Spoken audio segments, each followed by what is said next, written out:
Bonjour et bienvenue dans votre matinale de ce mercredi. Nous continuons ensemble encore jusqu'à 9h et voici ce qui nous attend. L'agrivoltaïque, où ces agriculteurs de plus en plus nombreux à installer des panneaux solaires dans leurs exploitations. Puis nous assisterons à l'Assemblée générale des jeunes sapeurs-pompiers de Vendée. Le département compte parmi les plus forts taux d'engagement et c'est tant mieux. Enfin, l'accueil des Ukrainiens. Où en est-on ? On a beaucoup parlé de ces deux bus arrivés au mois de mars et d'avril. Alain Lédé de l'association Vendée-Ukraine a fait le point avec nous.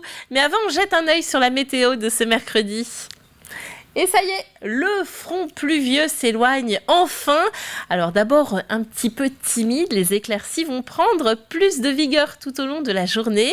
Le vent souffle toujours en rafale, 30 à 40 km/h. Les températures, elles sont douces ce matin. Elles oscillent entre 15 degrés pour les terres et 16 degrés sur la côte. Dans l'après-midi, il y aura peu de changements puisque le front continue de s'éloigner tranquillement. Les éclaircies seront de plus en plus larges. Les températures, elles, vont plafonner un petit peu. On trouvera 19 degrés sur les côtes et environ 20 degrés dans les terres. 3 rendez-vous avec la marée aujourd'hui. Elle était basse à 5h44. Là, elle est en train de remonter doucement et elle sera pleine à 12h27. Et elle redeviendra basse à nouveau à 18h07. À noter toujours ce petit coefficient de 42. Où allons-nous faire notre marché ce mercredi ? Regardons la carte. On a l'embarras du choix. On peut aller sur Paluo, on peut aller sur Barbâtre ou on peut aller à Saint-Martin-des-Tilleuls par exemple pour aller faire le plein de fruits et légumes frais auprès de nos petits producteurs. En ce 8 juin, nous fêtons les Saint-Médard et les Armands et Armandes. Notons bien ce dicton, s'il pleut à la Saint-Médard, la récolte diminue d'un quart, c'est plutôt mal parti pour les récoltes.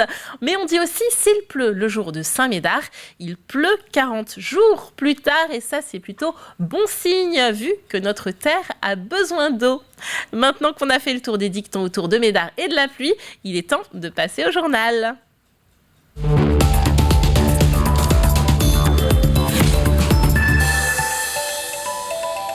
Et soyez les bienvenus dans cette édition. On ouvre ce journal avec l'agrivoltaïque. Vous savez, ces agriculteurs de plus en plus nombreux à pourvoir leur exploitation en panneaux solaires, le plus souvent installés sur le toit de bâtiments annexes. Cela permet de réduire leur coût de fonctionnement, à condition que cela ne grignote pas les terres cultivables. Le reportage de Pierre Dalicieux. Cet éleveur de porcs vient comme tous les jours se rendre compte de sa consommation d'électricité car depuis qu'il a fait installer des panneaux photovoltaïques, sa facture est bien moins élevée qu'avant. Habituellement, on consomme sur une base à cette heure-ci de 20 kW kVA. Et on se rend compte qu'aujourd'hui, maintenant, ça baisse tout le temps. On est autour de 7 kW, même moins, on passe à 4. Donc la différence, c'est ce qui a été produit par nos panneaux. Et donc c'est autant d'économies qu'on peut faire, quoi. Des panneaux solaires qu'il a financés lui-même. L'électricité produite est directement consommée par ces 3 bâtiments agricoles comme celui-ci. Et tout se mesure quasiment en temps réel via son smartphone. Aujourd'hui, on a un pic vers 9h30 là, jusqu'à 8 kg, de production jusqu'à 8 kW. Bon, on est une journée un peu couverte, donc il y a moins de production. Bon, comparé à hier où on avait des pics autour de 14 kW, une journée très ensoleillée, donc il y a eu une belle production de 644 kW. Ici, la facture annuelle d'électricité est de 30 000 €. Avec cette installation, l'exploitant n'en paye que les 2/3. Une démarche qui devient de plus en plus courante et qui va s'accélérer dans les prochaines années. À l'heure actuelle, sur la Vendée, on a, on va dire, 1 millier d'exploitations équipées de photovoltaïque. Et pour répondre aux enjeux demain de l'État, les enjeux de production d'énergie, il faudrait que l'on multiplie ce nombre d'exploitations par 4 d'ici 2030, dans 8 ans, pour atteindre cet objectif. Les autorités veillent tout de même à ce que cette pratique ne vienne pas grignoter les terres agricoles. Certains exploitants se font même financer des bâtiments pour y implanter des panneaux solaires et revendre l'électricité. Des bâtiments souvent de taille démesurée. Dans certains cas, on peut se retrouver avec des bâtiments alibi, dans le sens où les bâtiments sont construits, souvent des bâtiments de grande taille, donc des puissances photovoltaïques, mais sans véritable usage, ou 1, 2, 3 tracteurs dessous, et c'est tout, quoi. Et il faut éviter ça. Une autre pratique plus vertueuse est en train de voir le jour, celle de l'autoconsommation collective, où les agriculteurs revendent directement l'électricité à leurs voisins. Et ce week-end, ce sont les élections législatives. Dans ce journal, vous le savez, nous donnons la parole à tous les candidats des 5 circonscriptions vendéennes, 53 personnes en tout. Écoutons aujourd'hui Joël Baril, Pierre Henriet et Arthur Lemoine. Ils ont 30 secondes pour s'adresser à vous. Nous sommes très opposés à l'éolien terrestre, à l'éolien en général. Pour nous, c'est un scandale financier et c'est un scandale écologique, etc. Ça, je ne vais pas revenir sur ce sujet-là, mais nous y sommes très opposés. Par contre, nous sommes très favorables à des énergies de substitution, comme le photovoltaïque, comme les méthanisations, comme la géothermie. Nous sommes très favorables. Et évidemment, le nucléaire. Nous sommes aussi favorables au nucléaire. Je souhaite poursuivre mon engagement à la fois sur le travail législatif et sur le terrain. Il y a une réelle dynamique qui s'est créée dans le sud Vendée et je souhaite m'engager pour poursuivre cette dynamique aux côtés de l'ensemble des acteurs du territoire. Il y a des enjeux au sein de la majorité liés notamment à la ruralité sur lesquels je souhaite continuer à m'investir. Ça concerne la santé, l'éducation, la mobilité, l'économie et l'agriculture qui sont des secteurs phares pour le sud Vendée. Donc nous souhaitons monter à l'Assemblée nationale pour créer des vocations, montrer qu'en termes de représentativité, il est légitime pour tout un chacun de se présenter, d'arriver à l'Assemblée nationale et de porter justement la voix de ses concitoyens. Ensuite, nous voulons montrer que dans une terre qui est à la fois agricole et de patrimoine comme la Vendée, nous devons mettre en place des mesures qui soient raisonnables, applicables. Donc on souhaite par exemple mettre en avant l'agriculture de conservation des sols.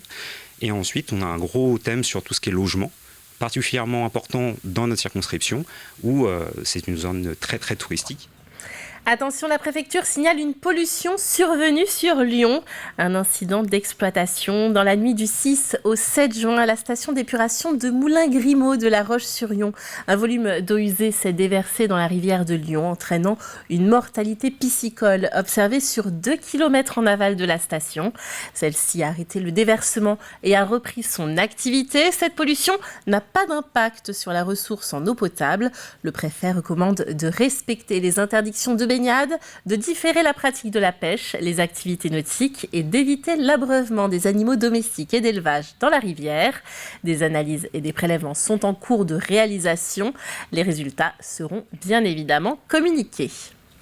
Direction à présent l'EHPAD Sainte-Agathe à Saint-Martin-des-Noyers. C'est là que vient de se créer la nouvelle unité des Tuileries, une unité d'accueil non médicalisée destinée aux adultes handicapés vieillissants.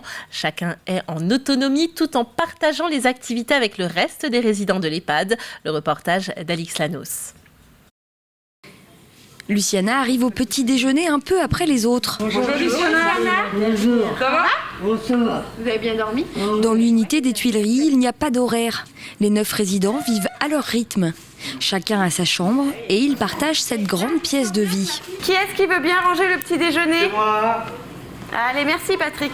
Ancien travailleur en ESAT, Patrick profite aujourd'hui de sa retraite. Je suis bien ici, je suis bien, ça me plaît. Et puis c'est bien, on se débrouille, et puis on a un crédier. Dans cette unité d'accueil non médicalisée pour adultes handicapés de 10 places, tout le monde met la main à la pâte. L'autonomie des résidents est l'un des principaux critères d'entrée. Aucun membre du personnel n'intervient dans leur logement, que ce soit pour la toilette ou pour le ménage. C'est un petit peu le fonctionnement d'un domicile. S'ils étaient sur du domicile, il ferait intervenir les infirmières à domicile ou des structures qui font le ménage type ADMR. Donc c'est exactement pareil ici. Flambant neuf, ce nouveau lieu de vie répond à un appel d'offres du département afin d'augmenter et de diversifier les places d'accueil pour adultes handicapés vieillissants. Ici, l'unité est intégrée au sein d'un EHPAD classique. Les 9 adultes handicapés partagent le repas du midi et les activités avec l'ensemble des résidents de l'EHPAD. Autour de l'épluchage de légumes, tout le monde fait connaissance. Myriam a intégré les Tuileries il y a quelques semaines seulement. Ça se passe très bien. J'ai commencé déjà à discuter avec eux. Une fois, on a été se promener avec une dame qui était en fauteuil roulant et je l'ai roulé pratiquement tout le tour, quoi. Ça se passe très, très bien. Ils sont tous de service, ils nous roulent, ils discutent avec nous, on rigole. Ils sont très gentils. C'est génial. C'est que du coup c'était un beau challenge, enfin un gros pari en fait de voir comment ça allait s'entendre, comment ça allait matcher les uns avec les autres. Et puis finalement ici ils sont très dans l'entraide. Ils sont toujours en train de leur demander comment ça va. Ils sont très joyeux tout le temps. Donc ils donnent la pêche en fait aussi de l'autre côté. Patrick, je compte sur vous pour l'arroser tous les jours. Hein, d'accord ? Ou Jean-Michel. Hein. Pour inaugurer leur nouveau lieu de vie, les résidents ont planté un cerisier dans le futur jardin de l'unité. Un appel à candidature a été lancé par le département pour créer 72 nouvelles places d'accueil pour personnes handicapées de plus de 55 ans. Et ils sont partis ce lundi de Saint-Gilles-Croix-de-Vie, les voiliers de la Sardinia Cup. C'est la seule course en double du circuit Figaro inscrite au calendrier du championnat de France élite de course au large. Mais c'est aussi et surtout une course pour apprendre. Sur les 22 tandems au départ, la moitié à moins de 30 ans. Le reportage de Colline Davy. La Sardinia Cup fait son retour à Saint-Gilles-Croix-de-Vie. Et au-delà du seul tandem du circuit Figaro, c'est surtout une course école, un moyen pour les jeunes de se jeter à l'eau. La course, elle est née d'un constat. On s'est dit, on fait de la théorie, on leur explique comment ça marche, on montre des feuilletons, des séquences, mais au final, on s'est dit, il fallait les jeter dans le grand bain. Et la meilleure façon de les jeter dans le grand bain, ça a été justement de créer cet événement et de les intégrer dans cet événement au poste qu'ils ont choisi et qu'ils deviennent acteurs eux aussi avec toutes les théories qu'ils ont appris, en cours avant. Stagiaires, journalistes, arbitres ou commercial amateur, tous les domaines de la course au large sont ouverts à l'apprentissage. Alors pour les jeunes du Team Vendée Formation, c'est tout simplement le moment d'apprendre. Cette course a vraiment ce côté formation qui est qu'en fait une course, c'est là où se concentrent tous les métiers de la voile et se retrouvent au même moment à un instant T. Et donc c'est le meilleur moyen d'apprendre parce qu'on va côtoyer les arbitres, la direction de course, les skippers, les préparateurs, les communicants, les journalistes. Tout le monde se rencontre. Donc c'est là où on peut en fait vraiment s'épanouir et apprendre de plus en plus notre métier. Une course où on apprend aussi à être skipper et pas seulement sur l'eau. Parmi les 44 concurrents en lice, la moitié a moins de 30 ans. Ils nous apprennent vraiment tout de A à Z dans le métier de la voile. Donc que ce soit la communication, la recherche de sponsors, essayer de garder des sponsors, de les faire rêver.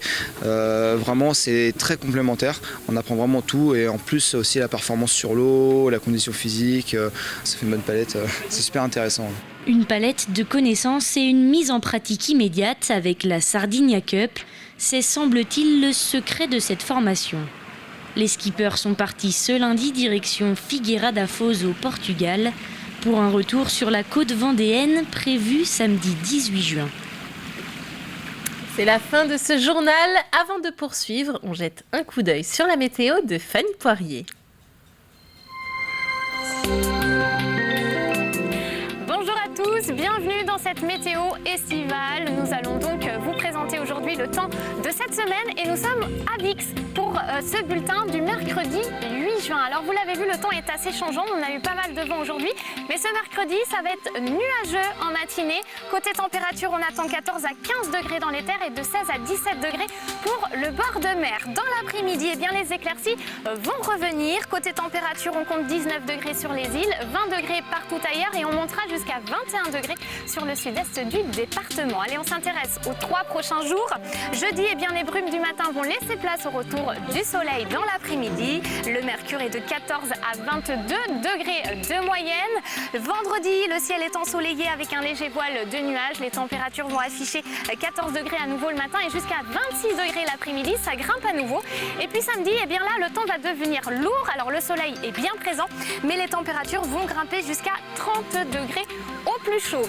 On revient à ce mercredi 8 juin, nous fêterons les Ménards. Côté coefficient de marée, les coefficients sont de 42 et l'indice UV sera de 7. Je vous souhaite à toutes et à tous de passer une très belle journée. On se retrouve bientôt sur TV Vendée pour un nouveau bulletin météo.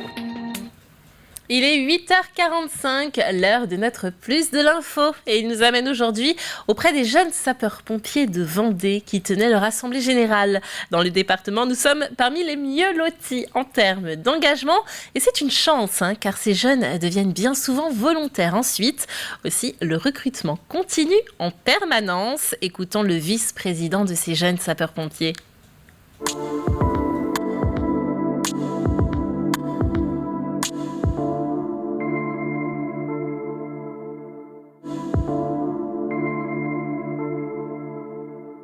Concrètement, un jeune sapeur-pompier, c'est un jeune qui a entre 11 et 18 ans, qui se destine à l'activité de sapeur-pompier volontaire ou au métier de sapeur-pompier professionnel ou de militaire à la brigade des sapeurs-pompiers de Paris ou au bataillon des marins-pompiers. Alors donc de 11 à 18 ans, comme après, vous pouvez aller au centre de secours le plus proche de chez vous. Nous recherchons toujours des sapeurs-pompiers volontaires notamment. Vous pouvez participer au secours directement à partir de 18 ans. Vous pouvez avoir une formation pour adultes qui vous donne accès à l'activité de sapeur-pompier volontaire. Et si vous êtes plus jeune, on vous donnera accès, en fonction des places disponibles, aux sections locales de jeunes sapeurs-pompiers. Et après, c'est certain que pour venir s'intégrer au groupe des sapeurs-pompiers, il faut avoir une grande motivation, un engagement personnel important, dans l'objectif d'aider les autres, de se former pour aider les autres. Alors en fait, il y a 4 cycles de formation, cycle 1, cycle 2, cycle 3 et cycle 4 qui est le dernier cycle. Donc ça peut se faire en 4 ans ou en 3 ans, ça dépend des sections, ça dépend de la rapidité des apprentissages et de l'âge aussi des jeunes qui sont à nos côtés.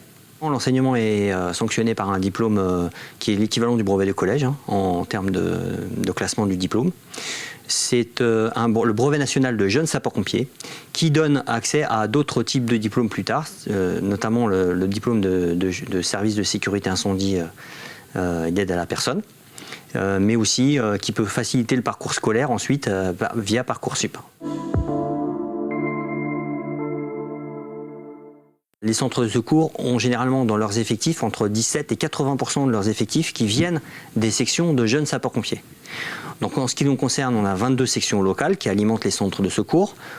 Il y a environ 100 jeunes qui sortent tous les ans pour alimenter les rangs des centres de secours. 75 centres de secours, ça représente à peu près l'effectif de 3 à 4 centres de secours tous les ans formés par l'association départementale des jeunes sapeurs-pompiers. Association elle-même, composée de 22 sections locales animées par des bénévoles, et je tiens à les remercier. Ce sont vraiment des gens formidables qui, tous les samedis, accueillent les jeunes pour les former et les destiner à une activité ou une profession de sapeur-pompier. L'association des jeunes sapeurs-pompiers de Vendée qui a signé un mécénat avec le Crédit Agricole pour obtenir 50 000 € sur 4 ans, une somme qui lui permettra d'acheter du matériel. On passe maintenant à la chronique ciné.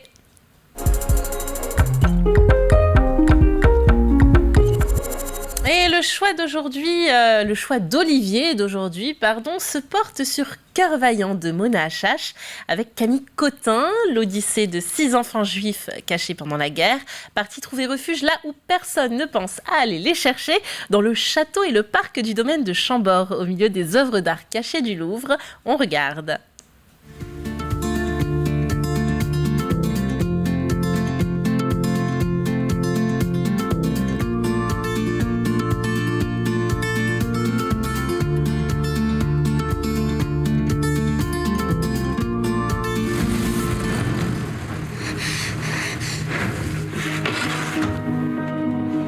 On est où? On est au château de Chambord. Les tableaux, à la rigueur, passons. Et des enfants, Rose. Vous êtes inconsciente? Vous êtes au courant de ce qui s'est passé au Vélodrome d'hiver? Ici, personne ne viendra les chercher. Et vous venez pas avec nous? Je viendrai vous voir dans votre nouvelle cachette.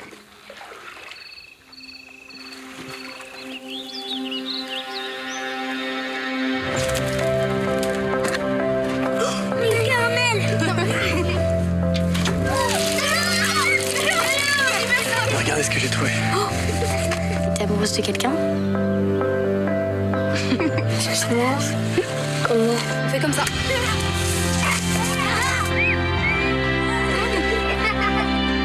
Rends-moi mon couteau. Donne-moi ça. Rends-le-moi. Arrêtez! Ils sont où vos enfants? Ce sont pas mes enfants, ce sont des enfants et eux au moins on ne va pas les livrer à ces salopards. Il faut passer par la forêt. Avec les petits, j'y arriverai jamais.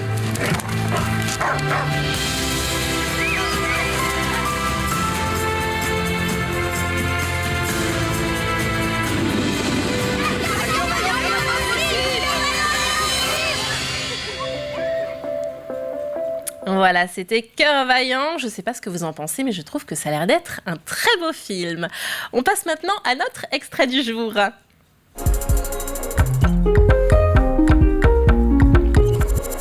Et cet extrait, il est issu de conseils de famille que vous retrouverez à 9h15 juste après la matinale. Et c'est Audrey Ameille, directrice de l'association Face Vendée, qui est sur le fauteuil pour nous parler de l'UDAF. Alors je reçois les couples ou les personnes seules en entretien, mais aussi à travers des actions collectives. Et c'est d'abord d'accueillir la parole des personnes qui viennent poser une difficulté, un problème qu'ils rencontrent au cours de leur parcours de vie, qui peut être lié à un désir ou non-désir d'enfant, qui peut être lié à la maladie, ou parce que des soucis d'argent, un déménagement, ça peut être un deuil, ça peut être l'arrivée du premier enfant, qui vient bousculer ce couple parental qui va devenir, ce couple conjugal qui va devenir un couple parental. Il y a plein de petites raisons qui peuvent faire que ces personnes viennent me voir. Après, je vais beaucoup être à l'écoute et je vais aller mobiliser chez ces personnes des réponses à leurs questions. C'est-à-dire que je vais les amener à chercher par eux-mêmes des solutions. Pour cela, je vais être beaucoup à l'écoute et je vais parfois leur amener aussi des clés de compréhension. Alors nous avions reçu il y a quelques mois le métier de médiation familiale. Ouais. Quelle différence y a-t-il entre vous deux ? Alors moi, je vais être en prévention, c'est-à-dire que je vais être bien en amont de la médiation familiale, avant la séparation. Et parfois, je précise aux professionnels, partenaires que je rencontre, de ne pas attendre qu'il y ait trop de crises, trop de complications au sein du couple et de très vite venir solliciter la conseillère conjugale et familiale. Voilà.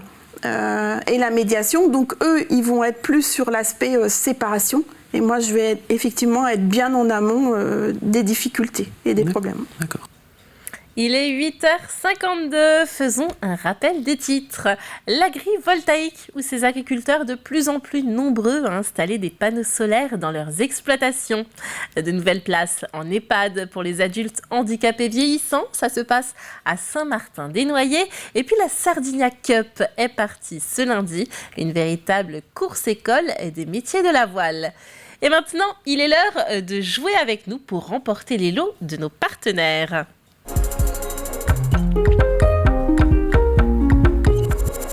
Et la question du jour, la voici, la voilà. Quelle est la particularité de Jean-Louis, ce nouveau maraîcher de Dompierre-sur-Yon ? Vous avez sûrement vu ce reportage passer la semaine dernière. Alors à chaque jour son indice. Hier, c'était des voisins peu commun. L'indice de ce mercredi, c'est une première en France. Alors, une première en France, qui est donc ce Jean-Louis, un maraîcher. Alors, si vous êtes sur la bonne voie, envoyez-nous votre réponse. Et si vous êtes tiré au sort, vous remporterez peut-être un des lots de nos partenaires. Ils sont deux cette semaine. Les Nuits de la Tour à Angles, qui offre 2 places pour le son et lumière du 26 juillet. Un spectacle historique en présence de 300 bénévoles au pied de la tour de Mauric. Et l'autre lot, c'est un pass VIP famille pour 4 personnes en fauteuil-loge pour le spectacle Claudio Zavata à La Roche-sur-Yon. Le cirque a monté son chapiteau au boulevard de l'Industrie du 3 au 26 juin. Il s'agit d'un cadeau d'une valeur de 100 €. Nos vainqueurs de la semaine dernière, eh bien, on peut les nommer. Il s'agit de Sébastien Lamotte de La Roche-sur-Yon et de Éric Vande à Sèvremont. Et voilà, ils ont joué avec nous, ils ont gagné. Donc maintenant, c'est à vous d'en faire de même pour remporter ces magnifiques cadeaux. Donc nous avons 2 partenaires de lot et donc cette semaine, il y aura bien de vainqueurs. On va se quitter en images avec ces très très belles images qui nous viennent de l'Île-Dieu. C'est la fête des fleurs. C'était ce week-end, un événement très attendu sur l'île qui n'avait malheureusement pas pu avoir lieu les années précédentes. À cause de quoi ? Eh bien, vous en doutez un petit peu, c'est à cause du Covid que ça a été annulé. Donc cette année, ça a enfin repris. Il y avait de très beaux chars, de la musique, beaucoup d'ambiance à ce que l'on nous a dit. Ce sont des images qui nous viennent de notre confrère de Neptune FM. Il s'agit de la radio de Lille et l'auteur de ces images s'appelle Philippe Turbet. On le remercie de nous avoir amené comme ça un petit bout de son île avec lui. Merci beaucoup de nous avoir suivis. On se retrouve tout de suite, le temps de faire une légère pause, d'aller couler un petit café et de revenir pour la suite de la matinale. À bientôt.